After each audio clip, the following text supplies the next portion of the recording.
everyone, welcome to Anastasia School Channel. Hello grade 9, kembali bersama saya Yasarius Sendraha dalam materi seni budaya. Mata pelajaran seni budaya yang kita bahas pada hari ini, pada sesi ini ialah seni lukis. Nah, sebelumnya ini adalah lanjutan, ini adalah materi lanjutan daripada video yang sudah diupload sebelumnya. Nah, jadi pada kesempatan ini kita akan belajar bersama mengenai apa itu aliran dan tema-temanya. Mungkin lanjutan daripada bukan mungkin sih, ini adalah lanjutan dari video sebelumnya. Oke, kita bahas satu persatu ya. Jadi persiapkan mungkin catatan kamu atau mungkin kamu bisa screenshot layar kamu. Oke, kita langsung masuk ke yang disebut dengan aliran seni lukis. Ada beberapa aliran dalam seni lukis. Kita bahas satu persatu. Yang pertama itu ialah aliran yang disebut dengan representatif. Apa itu representatif? Ya, representatif adalah perwujudan gaya seni rupa menggunakan keadaan nyata pada kehidupan masyarakat dan gaya alam. Ya, beberapa gaya seni rupa representatif ini ialah sebagai berikut. Bisa kamu lihat pada layar kamu, itu ialah naturalisme. Ya, naturalisme atau naturalist. Naturalisme ini adalah aliran seni rupa yang penggambarannya itu alami. Ya, dari namanya kita sudah bisa lihat bahwa itu natural, alami, ya, atau sesuai dengan keadaan alam. Melukiskan segala sesuatu dengan alam nyata sehingga perbandingan perspektif, struktur, tekstur ataupun warna serta gelap terang dibuat dengan seteliti mungkin. Ini perlu ketelitian, yang namanya juga melukis wajib teliti. Oke, tokoh-tokoh yang sudah tokoh-tokoh atau para seniman-seniman yang sudah melukis di aliran naturalisme ini ialah salah satunya ialah Basuki Abdullah, Abdullah Suryobroto, Mas Pringadi, Wakidi, Khalud, Ruben Constable, Gambir Anom, dan banyak pelukis-pelukis lainnya yang sudah melakukan aliran naturalisme ini. Kemudian yang kedua ialah realisme. Realisme kita bisa menyimak, kita bisa mengetahui daripada alirannya sendiri, dari nama alirannya ini, realisme.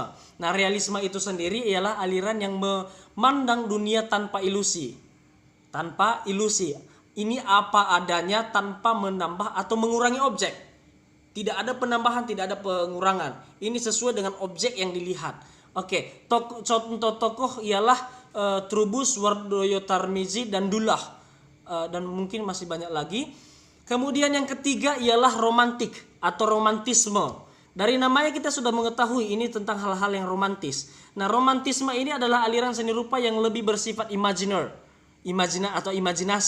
Nah, aliran ini melukiskan cerita-cerita yang romantis. Ya, sesuai dengan namanya, ini hal-hal yang romantis, peristiwa yang dahsyat, cerita-cerita yang romantis.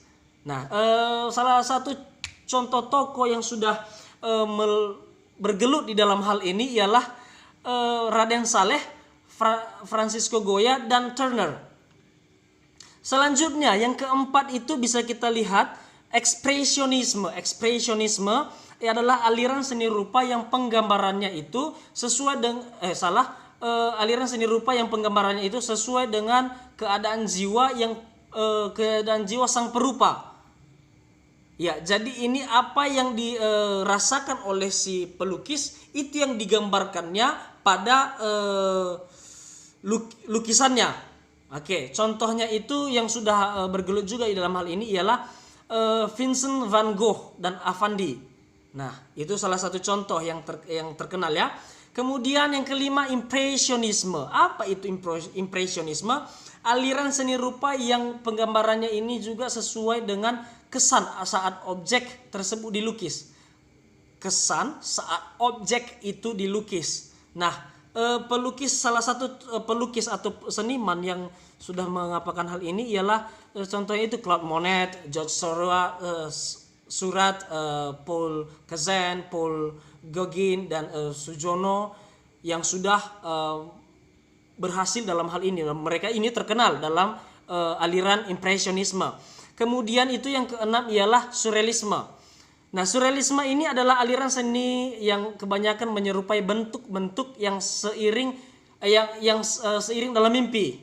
Nah, pelukis berusaha mengabaikan bentuk-bentuk secara keseluruhan, kemudian mengolah sedemikian rupa bagian tertentu dari objek untuk menghasilkan kesan tertentu tanpa harus mengerti bentuk aslinya.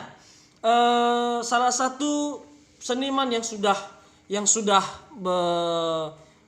melakukan hal ini ialah Fajar Siddiq dan Mokhtar Apin ya. Ini orang-orang yang sudah melakukan hal ini, dan apabila kamu mau, kamu juga bisa melakukan hal-hal ini.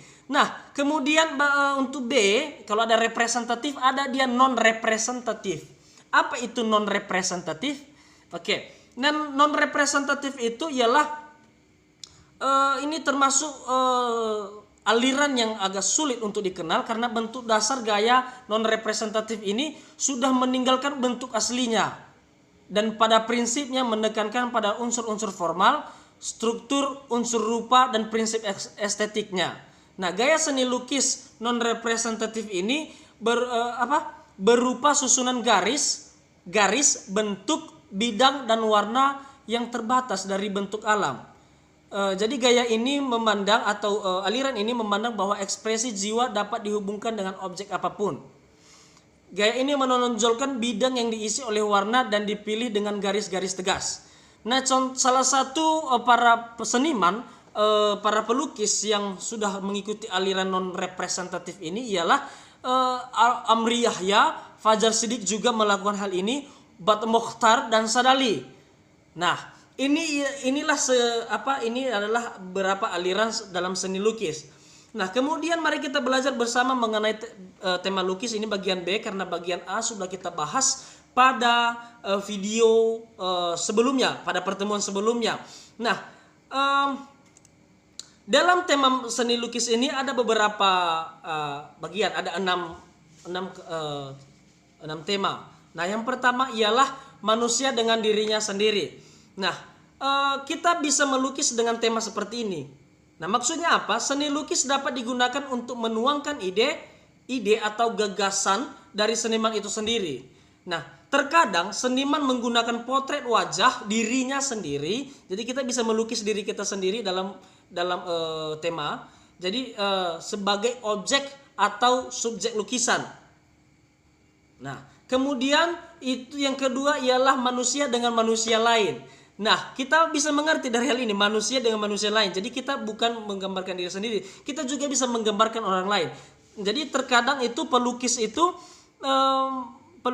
mengekspresikan cita rasa, keindahan menggunakan orang-orang yang ada di sekitarnya. Misalnya kita mau melukis orang tua, melukis sahabat kita, melukis adik atau kakak kita. Kalau dia udah menikah, dia mungkin melukis istrinya, melukis pasangannya, atau mungkin kita melukis nenek kita, siapapun itu yang dekat dengan kita bisa melukiskannya. Itu yang disebut dengan tema manusia dengan manusia lain. Kemudian selanjutnya itu manusia dengan alam sekitar. Nah, apa yang dimaksud dengan ini? Seniman alam sekitar itu bisa menjadi objek daripada si seniman atau subjeknya untuk menjadi tema lukisan. Contohnya itu pemandangan gunung, hutan, laut, sungai, perkampungan, atau mungkin perkotaan atau kota-kota besar. Itu bisa menjadi objek dalam lukisan kita atau tema dalam lukisan kita. Selanjutnya, manusia dengan alam benda. Nah, jadi bukan hanya itu yang bisa kita apakan, bukan hal-hal yang tadi itu, ini juga manusia dengan alam benda. Nah, benda-benda yang ada di sekitar kita juga dapat memiliki keunikan dan keindahan tersendiri. Ya, sebagai sumber inspirasi dalam kita melukis. Nah, kita tidak pernah tahu karya seni apa yang dapat dihasilkan dengan menggunakan berbagai benda keseharian yang ada di sekitar kita. Contohnya, kita melihat kita saat itu memikirkan tentang pendidikan. Nah, kalau pendidikan kita bisa melihat gedung sekolah, atau mungkin kita melukis buku di atas meja. Itu bisa kita ambil temanya, atau mungkin kita melihat dalam sudut pandang yang berbeda lagi, kita menggambar globe atau yang lainnya. Nah, itu yang disebut dengan alam benda sekitar. Nah, selanjutnya itu ada yang disebut dengan manusia dengan aktivitasnya. Nah, aktivitas kehidupan kita sehari-hari yang beragam itu terkadang mencetuskan suatu ide atau gagasan untuk dilukis, ya. Bisa kita munculkan ide itu dari aktivitas-aktivitas kita. Kegiatan manusia dapat digambarkan secara langsung pada karya lukis. Nah, atau hanya menginspirasi terhadap ekspresi dan emosi yang ingin dikeluarkan oleh seniman atau mungkin kamu sebagai pelukis. Nah, jadi kalau kamu ingin mengekspresikan situasi saat itu, aktivitas kamu bisa melukiskannya. Ya, siapapun itu bisa melakukannya. Jadi intinya ialah belajar aja, practice ya. Selanjutnya itu ada yang disebut dengan manusia dengan alam khayal. Apa yang dimaksud dengan hal ini? Imajinasi atau hayalan itu memang terkadang tiba-tiba melintas atau direnungkan, baik secara sadar ataupun tidak sadar, atau bisa kita sebut dengan tidak sadar ini saat tidur. Dalam mimpi maksud saya, merupakan inspirasi dan tema yang luar biasa untuk dilukis. Misalnya, kamu mau menjadi seorang dokter, atau kamu mau menjadi seorang guru, atau cita-cita lain yang kamu inginkan. Nah, kamu bisa melukiskan hal tersebut dalam tema seperti ini, manusia dalam hayal. Kamu bisa melukiskan semuanya itu. Mungkin kamu menggambarkan seorang dokter, menggambarkan seorang polisi, menggambarkan bagaimana seorang guru mengajar di depan. Itu bisa kamu lakukan. Oke.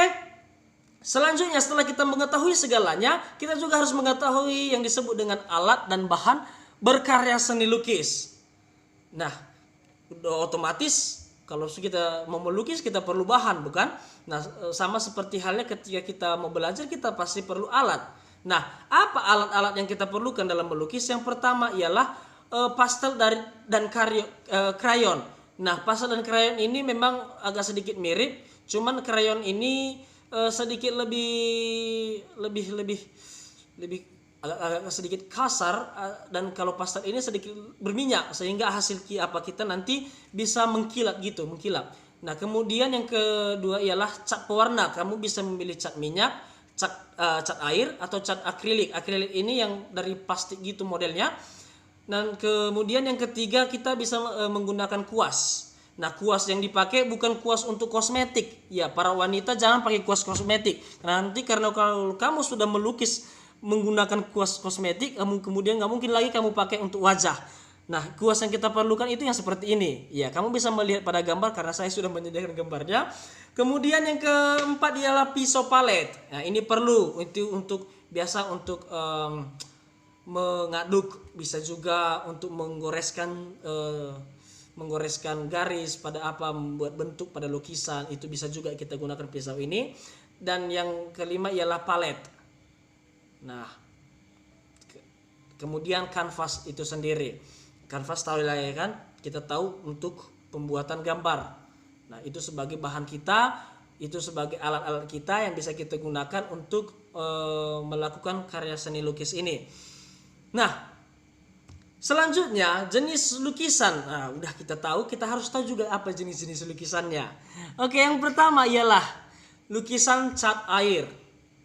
Kemudian yang kedua selanjutnya ialah mozaik, baru lukisan kaca, lukisan batik. Nah, ini bisa kita pelajari pada pertemuan-pertemuan selanjutnya. Jadi kamu jangan melewatkan setiap mata pelajaran seni budaya. Kamu bisa membuat pengingat kamu di kalender kamu, atau mungkin kamu buat alarm kamu di HP. Kamu cek daftar belajar mungkin. Oke, hari ini belajar seni budaya. Jadi kamu bisa tandai, bunyi nanti alarm, ini belajar seni budaya. Jadi kamu bisa menunggu, bisa belajar kembali mengenai seni lukis. Nah, ini kita akan lanjutkan pada video-video berikutnya. Oke, demikian saja pertemuan kita untuk seni lukis. Untuk bagian ini kita akan belajar selanjutnya atau seterusnya di video yang akan datang. Tunggu saja, nantikan saya di video-video selanjutnya. Oke, terima kasih. God bless you all. Thank you.